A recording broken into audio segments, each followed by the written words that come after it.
there was many different storylines throughout Bad Blood. Like Unchained is a little bit about being freed of like the pressure that we have as people to not continue to make music, but to continue to be like,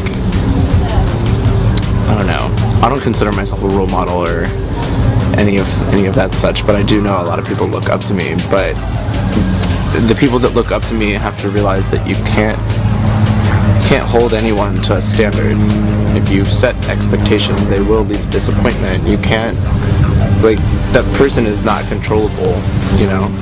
So Unchained is kind of like, you know, I'll do what I can to make a change, but, you know, I'm not, like, you know, a fucking slave, and you can't just make me be this way just because it makes you happier or something, you know? And because that would almost be, it's a huge, like, hypocritic thing, actually, because I always tell people to, like, be themselves as much as possible, you know? Big's the New Trend is pretty much, it's a big stab at people that, it's like a mockery, you know, if you want to become successful, like, you have to become someone else. And I've been told that a few times by many people, like, you know, you get a good thing going for you, but I think if you were someone else, this would really go over well. And I'm like, who the fuck? So Big's the New Trend is kind of like a mockery of that, and yeah.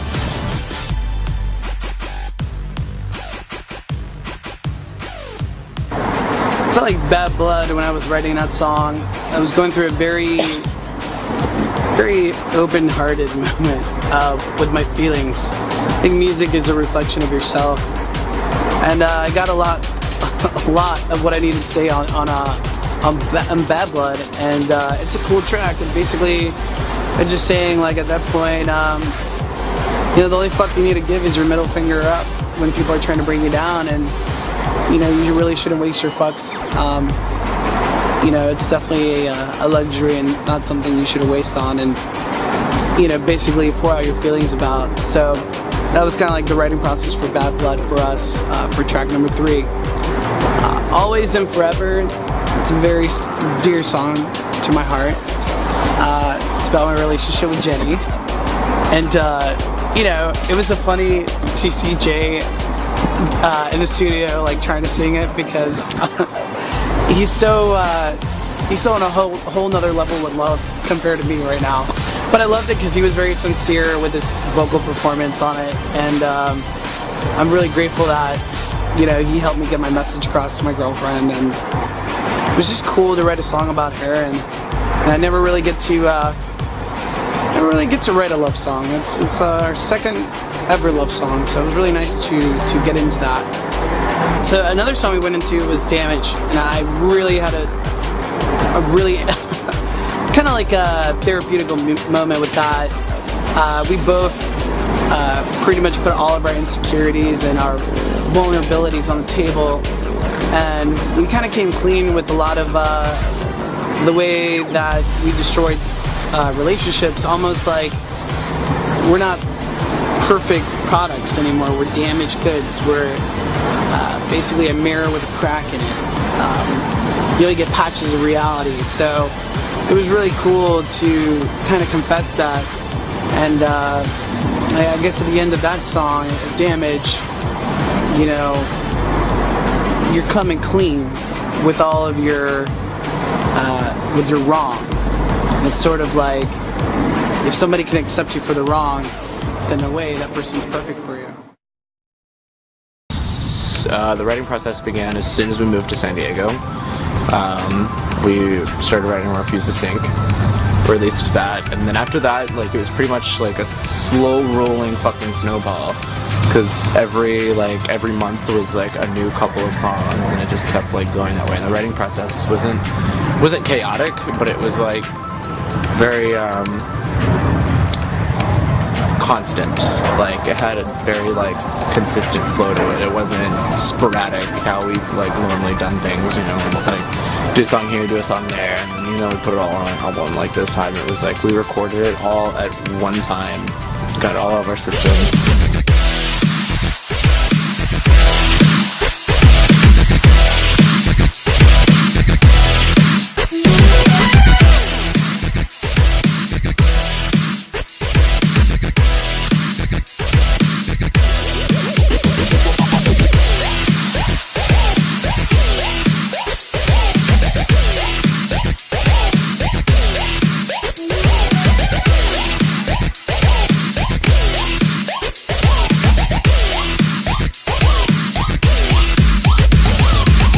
We were bouncing so many ideas about the album, and as we started writing Bad Blood and we started getting into the songwriting process, a lot of those songs we wrote on guitar first, and then we went ahead and got with my producer Rusty, and we just started writing away.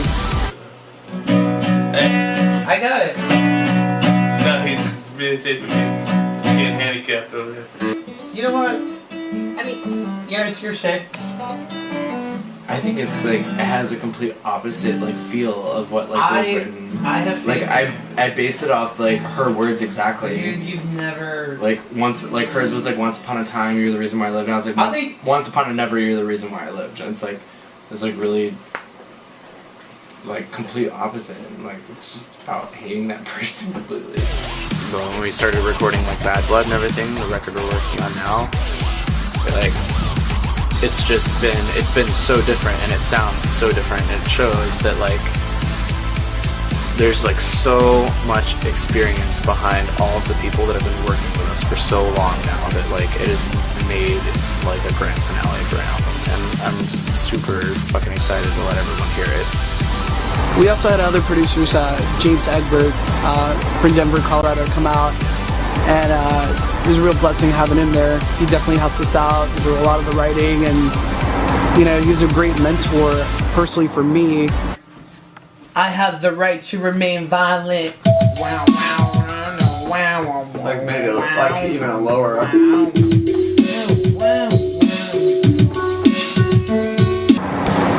Really loving dude, and I think by the end of the record, you know, he taught me a lot of things. You know, I was finally relieved of all the drama and the bullshit. I was finally on the righteous path of where I needed to go.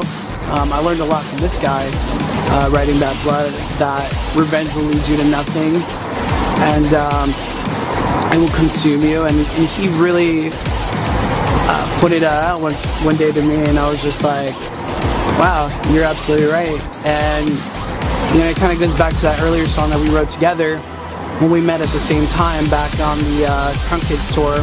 I remember it like it was yesterday. We were driving in a car, and we were going all the way to Massachusetts, and I was like, same exact scenario. We got up for plenty of drama, and he was like, hey, why don't you write the song that goes like this? And he started showing me like what he was writing, and you know, I was full bent on saying like success is the best revenge, and you know, at the end of the day, it's true. That song is totally where what people should do if they ever want to try to get revenge. It's just let your success, let your hard work, don't give in to all the nonsense. Just kind of stay on a righteous path that you want to go, and your future will be bright.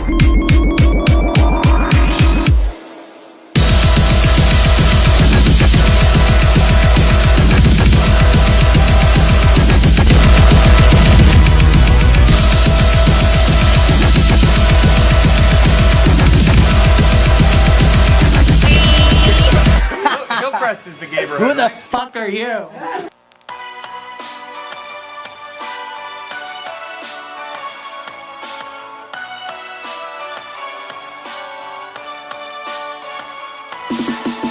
So Crucified by Your Lies, it's pretty self-explanatory. My first name is Jesus, and a lot of people make up a lot of rumors about me, which is always entertaining to watch. And basically the song kind of just goes into this whole battle of, you know, I give my everything, you know, at that point I just take it, whatever, that's my curse, and you know, at the end of the day, like, no matter how much bullshit that I get, you know, I just gotta keep on doing what I love, and that's what matters to me, my passion. My take on something grim was that life is very short. You try to scramble and hold on to everything, but eventually possessions possess you. You become so consumed by it that you just forget about time, and you don't appreciate the times that you have now, where I'm blessed to be living with this guy, and it's kind of like live for the moment, because life is short, and just go down the rabbit hole and see wherever it takes you. And that's kind of my perspective on it. He'll explain his side. Something grim. It's very polar opposite there. Yeah, Another thing I wrote an entire blog on, but another short story. Pretty much like, I mean, just listening to the verses and the cohesiveness of it, they're like the exact same opposite using the same words. So it's kind of like you get a good perspective on things, and then, you know, which is pretty much what I like to look at as like the optimist of it, and then I'm pretty much like the devil's advocate. Just kind of like, you know, this used to be the reason that I lived, but now it's no longer, and it's too short to keep dwelling on that one thing. So I mean, it's motivational at the end. I don't think it's completely, I mean, life is a vicious cycle and we all know it. I mean, you live to die a little more every day. Okay, for people who don't know, Redeemer is, the definition of it is Christ, or Savior, or Jesus, whatever you want to call it. I just think it's funny that you just talked about your Jesus song. Mine is just awful.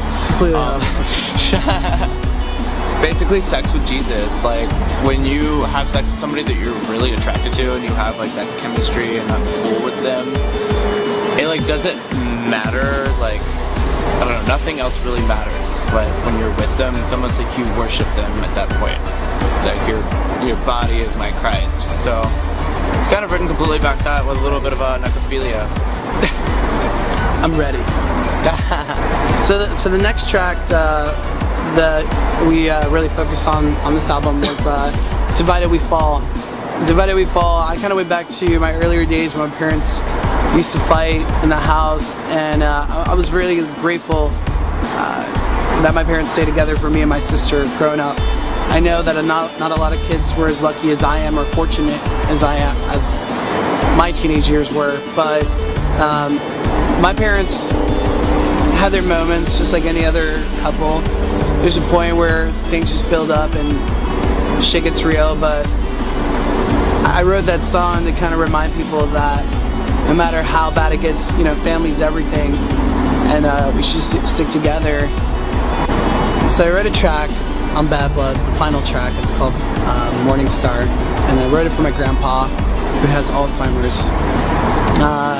Basically, every time I play my guitar in front of him, he always smiles. There's always this euphoric happiness that just unfolds every time that I play an instrument in front of him.